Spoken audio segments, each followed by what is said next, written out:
Today, I'm talking about your risk of developing a disease. You heard that right. It turns out that there's an online test sponsored by these fine folks that will tell you if you are at high risk of having pre-diabetes, which is of course a major risk factor for type 2 diabetes. Briefly, pre-diabetes is a state where your blood sugar is elevated but not quite high enough to diagnose diabetes.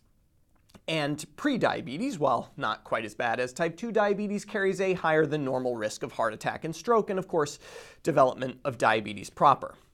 Now, there's debate in the medical community about the over-medicalization of lab values that may fall within a normal range for some people, but the development of an online risk tool, not for diabetes, but for pre-diabetes, seems to put the stamp of the diabetes establishment firmly in the pre-diabetes is a real disease camp. Personally, I'm a bit sick of the pre-diagnoses, pre-cancer, pre-hypertension. No one is ever diagnosed with pre-cholera, but fine. As a public health issue, maybe motivating people with a bit of scary-sounding medical-ese is okay. When you visit doihaveprediabetes.org, you are presented with this friendly screen. Basically, you answer 7 risk factor questions. Family history of diabetes, BMI, that sort of thing, and then you get a score that either looks like this or like this.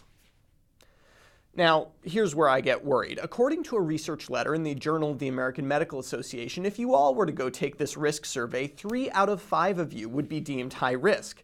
And if you're over age 60, make that 4 out of 5. This translates to more than 70 million people across the US. Many of these people may have prediabetes for what it's worth, but many won't. And frankly, if 80% of people over age 60 are being told to talk to their doctor about prediabetes screening, maybe we should just bite the bullet and do the screening on everyone. Of course, we don't have data to support that type of public health intervention. In that sense, this test represents an end run around conventional guideline-based care. I'll be generous and say that those who created the nearly always positive test had their hearts in the right place, but I would recommend chatting with your doctor about prediabetes in person. Let the internet do what it was meant to do, diagnosing all your vague somatic complaints as cancer. For MedPage Today, I'm Perry Wilson.